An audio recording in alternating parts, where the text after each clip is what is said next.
CM Revanth రెడ్డికి BJP MP Raghunandan Rao సంచలన సవాల్ విసిరారు. 8 మంది తెలంగాణ బీజేపీ ఎంపీలు రాజీనామా చేసేందుకు సిద్ధంగా ఉన్నామని, అయితే సీఎం పదవికి రేవంత్ రెడ్డి రాజీనామా చేసి శాసనసభను రద్దు చేసి ఎన్నికలకు రావాలని సవాల్ చేశారు. ఎన్నికల్లో మీరు గెలుస్తారో మేము గెలుస్తామో ప్రజాక్షేత్రంలో తేల్చుకుందామని ఛాలెంజ్ చేశారు. కేంద్ర మంత్రి కిషన్ రెడ్డిని రాజీనామా చేయాలన్న సీఎం రేవంత్ రెడ్డి చేతనైతే తమ సవాల్ను స్వీకరించాలన్నారు BJP MP Raghunandan Rao. Bharatiya Janata party నూతనంగా నిర్మించి త్వరలో వడ్లు కొనకపోతుంది, మొక్కలు కొనకపోతుంది, సన్ఫ్లవర్ కొనకపోతుంది, కొన్నవాడికి పైసలు ఇవ్వకపోతుంది, రైస్ మిల్లులను గోసపెట్టబడుతుంది, కాంట్రాక్టర్లను గోసపెట్టబడుతుంది, మన ఊరు మనబడి పైసలు లేవా, సర్పంచ్ల పైసలు లేవా, రిటైర్డ్ అయిన ఎంప్లాయీలకు స్కూటీ లేదా, డీజిల్ లేదా, కేసీఆర్ ఇంట్లోకి వెళ్ళి ₹1,00,00,000 1,00,00,000 కోట్లు వసూలు చేస్తాను దిక్కు లేకపోయే, నిరుద్యోగులకు నిరుద్యోగ వృత్తి 4,000 లేకపోయా. ఏం చేసిరని మేము రిజైన్ చేయాలి రేవంత్ రెడ్డి? మేము రెడీగా ఉన్నాం 8 మంది ఎంపీలకు రాజీనామా చేయడానికి. నువ్వు నీ కాంగ్రెస్ ప్రభుత్వాన్ని డిజాల్వ్ చేసి మాతో పాటు ఎన్నికలకు రా. ఎవరు ఎన్నికలు ఇస్తారో అప్పుడు చూసుకుందాం. నువ్వు నీ ముఖ్యమంత్రి పదవి, నీ శాసనసభను రద్దు చేయి. మేము 8 మంది ఎంపీలను రిజైన్ చేసి నీతో పాటు ఎన్నికలకు వస్తాం. చూద్దాం ఎవరు గెలుస్తారో. చేతనైతే మా సవాల్ను స్వీకరించుండ్రి.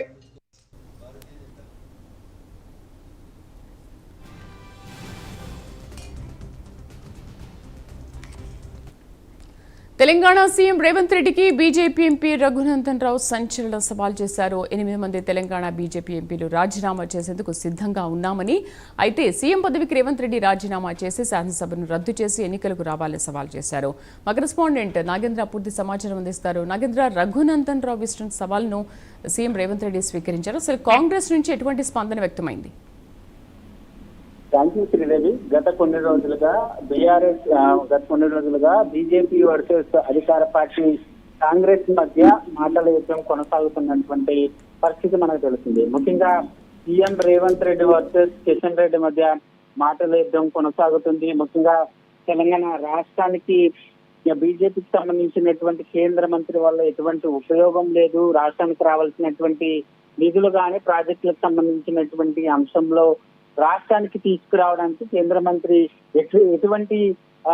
ఎటువంటి ప్రయోజనం చేకూరడం లేదు, ఎటువంటి ఉపయోగం లేదంటూ కూడా కిషన్ రెడ్డి మీద ఘాటుగానే వ్యాఖ్యలు చేస్తున్నటువంటి పరిస్థితి ఉంది. దానికి దీటుగానే కిషన్ రెడ్డి సైతం సీఎం రేవంత్ రెడ్డి మీద ఘాటుగానే వ్యాఖ్యలు చేయడం జరిగింది. దీంతో మరొక వైపు బీజేపీకి సంబంధించినటువంటి ఎంపీలను కారణాలు చేస్తుంది. ఎందుకంటే తెలంగాణ రాష్ట్రం నుంచి 8 మంది ఎంపీలు కేంద్రంలో ఉన్నారు. ఆ కేంద్రంలో ఉన్నటువంటి 8 మంది ఎంపీలు ఎందుకు తెలంగాణ రాష్ట్రానికి నిధులు తీసుకురాలేకపోతున్నారంటూ కూడా కాంగ్రెస్ సంబంధించినటువంటి నేతలతో పాటు సీఎం రేవంత్ రెడ్డి కూడా ఘాటుగా వ్యాఖ్యలు చేస్తున్నటువంటి తరుణంలో ఇదే అంశం పైన ప్రధానంగా బీజేపీకి సంబంధించినటువంటి ఎంపీ మెదక్ ఎంపీ ఘాటుగా స్పందించడం జరిగింది. ఆ సీఎం రేవంత్ రెడ్డికి ఛాలెంజ్ సైతం చేసినటువంటి పరిస్థితి. ముఖ్యంగా ఒకవైపు రేవంత్ రెడ్డి కేంద్ర మంత్రి కిషన్ రెడ్డికి సంబంధించి రాజీనామా చేయాలంటూ కూడా చేసినటువంటి వ్యాఖ్యల్ని తీవ్రంగా ఖండించడంతో పాటు అదే విధంగా ఛాలెంజ్ ను సైతం చేయడం జరిగింది. రఘునందన్ ముఖ్యంగా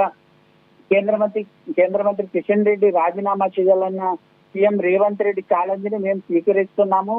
దానిలో భాగంగానే 8 మంది బీజేపీకి సంబంధించినటువంటి ఎంపీలంతా రాజీనామా చేసేందుకు సిద్ధంగా ఉన్నామంటూ కూడా ఆయన పేర్కొనడం జరిగింది. దీంతో పాటు మరోవైపు మేము రాజీనామా చేసిన వెంటనే ఈ ముఖ్యమంత్రి పదవికి రాజీనామా చేసి అదేవిధంగా శాసనసభను రద్దు చేసి ఎన్నికలకి సిద్ధం అవ్వాలి, ఎన్నికలకు రండంతో కూడా ఛాలెంజ్ చేయడం జరిగింది. దీంట్లో ముఖ్యంగా ఎన్నికలకి రావాలంటే ముందు మీ ముఖ్యమంత్రి పదవికి అదేవిధంగా శాసనసభకి రద్దు చేస్తే ఎవరు గెలుస్తారో ప్రజాక్షేత్రంలో అన్నది తెలుస్తుంది. దీనికి మీరు సిద్ధమా? మేము సిద్ధంగా ఉన్నాము. సీఎం రేవంత్ రెడ్డికి చేతనైతే ఈ ఛాలెంజ్ ని స్వీకరించి వెంటనే శాసనసభను రద్దు చేయాలంటూ కూడా రఘునందన్ ఘాటుగా వ్యాఖ్యలు చేయడం జరిగింది. మరి ఈ వ్యాఖ్యల పైన ఇప్పటి వరకు కాంగ్రెస్ కి సంబంధించినటువంటి నేతలు ఎవరు కూడా స్పందించలేదు. మరి ఈ వ్యాఖ్యలకు సంబంధించినటువంటి అంశంలో సీఎం రేవంత్ రెడ్డి ఏ విధంగా స్పందిస్తారు? నిజంగానే రఘునందన్ చేసినటువంటి వ్యాఖ్యలకు సంబంధించినటువంటి అంశంలో ఆ దిశగా ఆలోచన చేస్తారా